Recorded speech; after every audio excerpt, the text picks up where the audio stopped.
ओम शांति। 3 जुलाई 2026 के ईश्वरीय महावाक्य।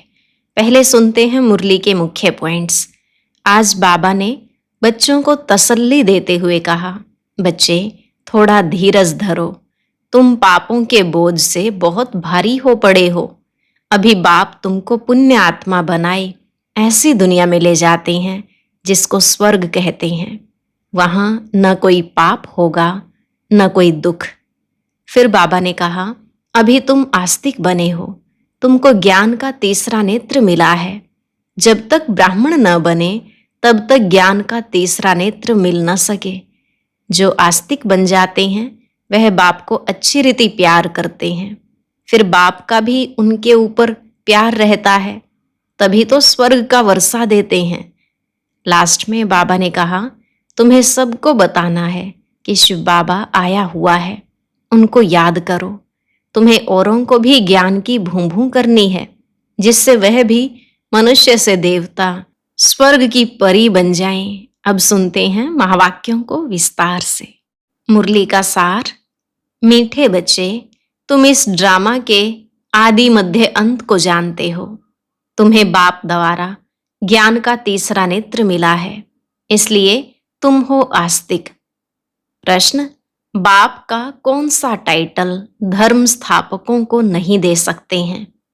उत्तर, बाबा है सतगुरु। किसी भी धर्म स्थापक को गुरु नहीं कह सकते, क्योंकि गुरु वह जो दुख से छुड़ाए, सुख में ले जाए।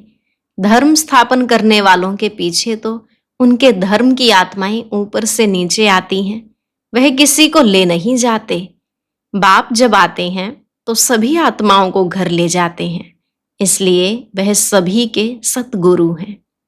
गीत, इस पाप की दुनिया से कहीं और ले चल। ओम शांति। मीठे मीठे रूहानी बच्चों ने गीत की लाइन सुनी। यह है पाप की दुनिया। बच्चे जानते भी हैं यह पाप आत्माओं की दुनिया है।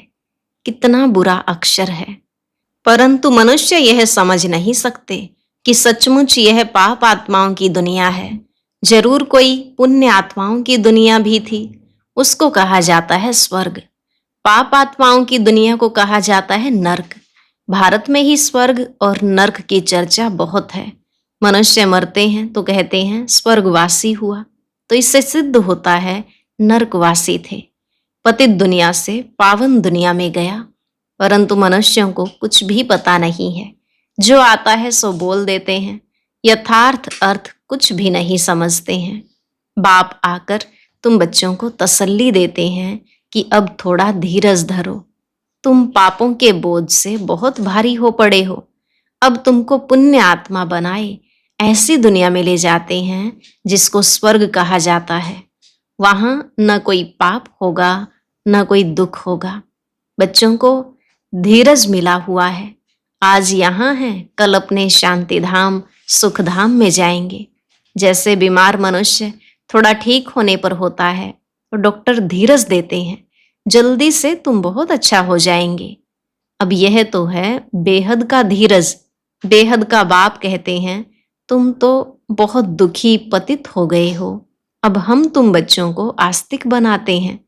फिर रचना का भी परिचय देते हैं। ऋषि आदि तो कहते आए हैं कि हम रचयिता और रचना को नहीं जानते हैं। अब उसको कौन जानते हैं?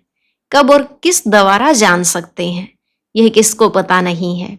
ड्रामा के आदि मध्य अंत को कोई जानते ही नहीं। बाप कहते हैं, मैं संगम युग पर आकर ड्रामा अनुसार तुम बच्चों को पहले पहले आस्तिक बनाता हूं, फिर तुमको रचना के आदि मध्य अंत का राज सुनाता हूं, अर्थात तुम्हारा ज्ञान का तीसरा नेत्र खोलता हूं। तुमको रोशनी मिल गई है। आंखों की रोशनी चली जाती है तो मनुष्य अंधे हो जाते हैं। इस समय मनुष्यों को ज्ञान का तीसरा नेत्र नहीं है। मनुष्य होकर उस बाप और रचना के आदि मध्य अंत को नहीं जानते हैं तो उनको बुद्धिहीन कहा जाता है। गीत में भी है, एक हैं अंधे की औलाद अंधे, दूसरे हैं सज्जे। दिखाते हैं महाभारत लड़ाई लगी थी और एक आदि सनातन देवी देवता धर्म की स्थापना हुई थी। बाप ने आत्माओं को आकर राजयोग सिखाया था। सतयुगी स्वराज्य देने के लिए। आत्माएं कहती हैं, मैं राजा हूँ, मैं बैरिस्टर हूँ। तुम्हारी आत्मा अब जानती है, हम विश्व का स्वराज्य पा रहे हैं, विश्व के रचयिता बाप द्वारा। वह किसका रचयिता है? नई दुनिया का। बाप नई सृष्टि रचते हैं, क्रिएटर भी है, तो उनमें सारा ज्ञान भी है। सारे वर्ल्ड की हिस्ट्री कोई एक भी नहीं जानते हैं। किसको ज्ञान का तीसरा नेत्र नहीं है? सिवाय बाप के कोई तीसरा नेत्र दे नहीं सकता। वर्ल्ड की हिस्ट्री, ज्योग्राफी, मूल वतन, सूक्ष्म वतन, स्थूल वतन, यह सब तुम जानते हो। मूल वतन है आत्माओं की सृष्टि। सन्यासी कहते हैं, हम ब्रह्म में लीन हो जाएंगे, वह ज्योति ज्योत समाएंगे। ऐसा है नहीं। तुम जानते हो, ब्रह्म तत्व में जाकर निवास करेंगे। वह शांति धाम घर है। वह कह देते हैं, ब्रह्म ही भगवान है। कितना फर्क है। ब्रह्म तो तत्व है, जैसे आकाश तत्व है वैसे ब्रह्म भी तत्व है। जहां हम आत्माएं और परम पिता परमात्मा निवास करते हैं, उनको स्वीट होम कहा जाता है। वह है आत्माओं का घर। बच्चों को मालूम पड़ा है, ब्रह्म महतत्व में कोई आत्माएं लीन नहीं होती हैं, और आत्मा कभी विनाश को प्राप्त नहीं होती। आत्मा अविनाशी है। यह ड्रामा भी बना बनाया अविनाशी है। इस ड्रामा के कितने एक्टर्स हैं। अभी है संगम युग, जबकि सभी एक्टर्स हाजिर हैं। नाटक पूरा होता है तो सब एक्टर्स, क्रिएटर आदि सब आकर हाजिर होते हैं। इस समय यह बेहद का ड्रामा भी पूरा होता है, फिर रिपीट होना है। उन हद के नाटकों में चेंज हो सकती है, ड्रामा पुराना हो जाता है। यह तो बेहद का ड्रामा अनादि अविनाशी है। बाप त्रिकालदर्शी, त्रिनेत्री बनाते हैं। देवताएं कोई त्रिकालदर्शी नहीं होते हैं, न शूद्र वर्ण वाले त्रिकालदर्शी होते हैं। त्रिकालदर्शी तो सिर्फ तुम ब्राह्मण वर्ण वाले हो। जब तक ब्राह्मण न बने तब तक तीसरा नेत्र ज्ञान का मिल न सके। तुम झाड़ के आदि मध्य अंत को, सभी धर्मों को भी जानते हो। तुम भी मास्टर नॉलेजफुल हो जाते हो। बाप बच्चों को आप समान बनाएंगे ना। ज्ञान का सागर तो एक ही बाप है, जो सभी आत्माओं का बाप है। सभी बच्चों को आस्तिक बनाए त्रिकालदर्शी बनाते हैं। अब तुम बच्चों को, सबको यह कहना है कि शिव बाबा आया है, उनको याद करो। जो आस्तिक बनते हैं वह बाप को अच्छी रीति प्यार करते हैं। तुम्हारे ऊपर बाप का भी प्यार है, तुमको स्वर्ग का वर्षा देते हैं। गाया हुआ है कि विनाश काले विपरीत बुद्धि विनश्यन्ति और विनाश काले प्रीत बुद्धि विजयंती। गीता में कोई कोई अक्षर सच्चे हैं। श्रीमद् भगवत गीता है सर्वोत्तम शास्त्र, आदि सनातन देवी देवता धर्म का शास्त्र। यह भी समझाया है मुख्य धर्म शास्त्र हैं ही चार, और जो धर्म वाले हैं वह आते ही हैं सिर्फ अपने धर्म की स्थापना करने, राजाई आदि की बात नहीं। उनको गुरु भी नहीं कह सकते। गुरु का तो काम ही है वापिस ले जाना। इब्राहिम, बुद्ध, क्राइस्ट आदि तो आते हैं, फिर उनके पिछाड़ी उनकी वंशावली भी आती है। गुरु वह जो दुख से छुड़ाए और सुख में ले जाए। वह तो सिर्फ धर्म स्थापन करने आते हैं। यहाँ तो बहुतों को गुरु कह देते हैं। ब्रह्मा, विष्णु, शंकर को भी गुरु नहीं कह सकते। एक शिव बाबा ही सर्व का सदगति दाता है। पुकारते भी एक राम को हैं। शिव बाबा को भी राम कहते हैं। बहुत भाषाएं हैं तो नाम भी बहुत रख दिए हैं। असुल नाम है शिव। उनको सोमनाथ भी कहते हैं। सोमरस पिलाया अर्थात ज्ञान धन दिया। बाकी पानी आदि की तो बात ही नहीं। तुमको सम्मुख नॉलेजफुल, ब्लिसफुल बना रहे हैं। बाप तो ज्ञान का सागर है। तुम बच्चों को ज्ञान नदियां बनाते हैं। सागर एक होता है, एक सागर से अनेक नदियां निकलती हैं। अभी तुम हो संगम पर। इस समय यह सारी धरती रावण का स्थान है। सिर्फ एक लंका नहीं थी, सारी धरती पर रावण का राज्य है। राम राज्य में बहुत थोड़े मनुष्य होंगे। यह सिर्फ अभी तुम्हारी बुद्धि में है। बाबा ने समझाया है, मैं 3 धर्मों की स्थापना करता हूँ, ब्राह्मण, देवता, क्षत्रिय, फिर वैश्य, शूद्र वर्ण में और सभी आकर अपना अपना धर्म स्थापन करते हैं। अनेक धर्मों का विनाश भी कराते हैं। भारत में त्रिमूर्ति का चित्र भी बनाते हैं, परंतु उसमें शिव का चित्र गुम कर दिया है। शिव से ही सिद्ध होता है कि परमपिता परमात्मा शिव ब्रह्मा द्वारा स्थापना, विष्णु द्वारा पालना कराते हैं। उनको करण करावन हार कहा जाता है। खुद भी कर्म करते हैं, तुम बच्चों को भी सिखलाते हैं। कर्म अकर्म विकर्म की गति भी समझाते हैं। रावण राज्य में तुम जो कर्म करते हो वह विकर्म बन जाता है। सतयुग में जो कर्म करते हो वह अकर्म हो जाता है। यहाँ विकर्म ही होता है क्योंकि रावण का राज्य है। सतयुग में 5 विकार होते ही नहीं। एक एक बात समझने की है और सेकंड में समझाई जाती है। ओम का अर्थ वो लोग तो बहुत विस्तार से समझाते हैं। बाप कहते हैं ओम माना अहम आत्मा और यह मेरा शरीर। कितना सहज है। और तुम समझते हो हम सुखधाम में जा रहे हैं। श्री कृष्ण के मंदिर को सुखधाम कहते हैं। है भी कृष्णपुरी। माताएं कृष्णपुरी में जाने के लिए बहुत मेहनत करती हैं। तुम अभी भक्ति नहीं करते हो, तुमको ज्ञान मिला है और कोई मनुष्य मात्र में यह ज्ञान नहीं है। मैं तुमको पावन बनाकर जाता हूं, फिर पतित कौन बनाते हैं यह कोई बता न सके। सब मेल अथवा फीमेल भक्तियां हैं, सीताएं हैं। सबकी सदगति करने वाला बाप है। सब रावण की जेल में है। यह है ही दुख धाम। बाप तुमको सुख धाम का मालिक बनाते हैं। ऐसे बाप को 5000 वर्ष बाद सिर्फ तुम देखते हो। लक्ष्मी नारायण की आत्मा को अब नॉलेज है। हम छोटेपन में यह हैं, फिर बड़े बनेंगे, ऐसे शरीर छोड़ेंगे, फिर दूसरा लेंगे और कोई को यह नॉलेज नहीं है। बाप कहते हैं तुम सब पार्वतियां हो। शिव बाबा तुमको अमर कथा सुना रहे हैं, अमर बनाने के लिए, अमर लोक में ले जाने के लिए। यह मृत्यु लोक है। तुम सब पार्वतियां अमरनाथ द्वारा अमर कथा सुन रही हो। तुम सच सच बनते हो। सिर्फ बाप को याद करने से तुम्हारी आत्मा अमर बनती है, जहां दुख की बात नहीं होती। जैसे सर्प एक खाल छोड़ दूसरी लेते हैं। यह सब मिसाल यहाँ के हैं।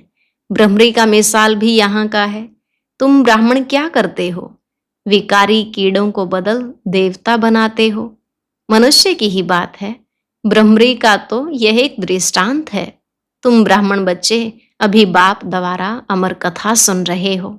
औरों को बैठ ज्ञान की भूं भूं करते हो, जिससे मनुष्य से देवता, स्वर्ग की परी बन जाएंगे। बाकी ऐसे नहीं कि मानसरोवर में डुबकी लगाने से कोई परी बन जाएंगे। यह सब है झूठ। तुम झूठ ही सुनते आए हो। अब बाप ट्रुथ सुनाते हैं। अब बाप कहते हैं अपने को आत्मा समझो। तुम समझते हो निराकार परम पिता परमात्मा इस मुख द्वारा सुना रहे हैं। हम इन कानों द्वारा सुन रहे हैं। आत्म अभिमानी बनना है। फिर परमात्मा भी रियलाइज कराते हैं मैं कौन हूं। दूसरा कोई आत्म अभिमानी बना ना सके सिवाय बाप के, और कोई कह ना सके कि तुम आत्म अभिमानी बनो। शिव जयंती भी मनाते हैं, परंतु उनकी जयंती कैसे है यह नहीं जानते। बाप ही खुद आकर समझाते हैं। मैं साधारण बूढ़े तन में प्रवेश करता हूं, नहीं तो ब्रह्मा आएगा कहां से। पतित तन ही चाहिए। सूक्ष्म वतनवासी ब्रह्मा में विराजमान होकर तो ब्राह्मण नहीं रचेंगे। कहते हैं मैं पतित शरीर पतित दुनिया में आता हूं। गाया हुआ है ब्रह्मा द्वारा स्थापना। फिर जिसकी स्थापना करते हैं, जो यह ज्ञान पाते हैं, वह देवता बन जाते हैं। मनुष्य ब्रह्मा का चित्र देखकर मूंझ जाते हैं। कहते हैं यह तो दादा का चित्र है। प्रजापिता ब्रह्मा तो जरूर यहां होगा। सूक्ष्म वतन में कैसे प्रजा रचेंगे? प्रजापिता के बच्चे हजारों ब्रह्मा कुमार कुमारियां हैं। झूठ थोड़े ही होगा। हम शिव बाबा द्वारा वर्षा पा रहे हैं। तुम बच्चों को समझाया है वह अव्यक्त ब्रह्मा है। प्रजापिता तो साकार में चाहिए। यह पतित ही तो पावन बनते हैं। तत्वम। अच्छा, मीठे मीठे सिकिलधे बच्चों प्रति माता पिता बाप दादा का याद प्यार और गुड मॉर्निंग। रूहानी बाप की रूहानी बच्चों को नमस्ते।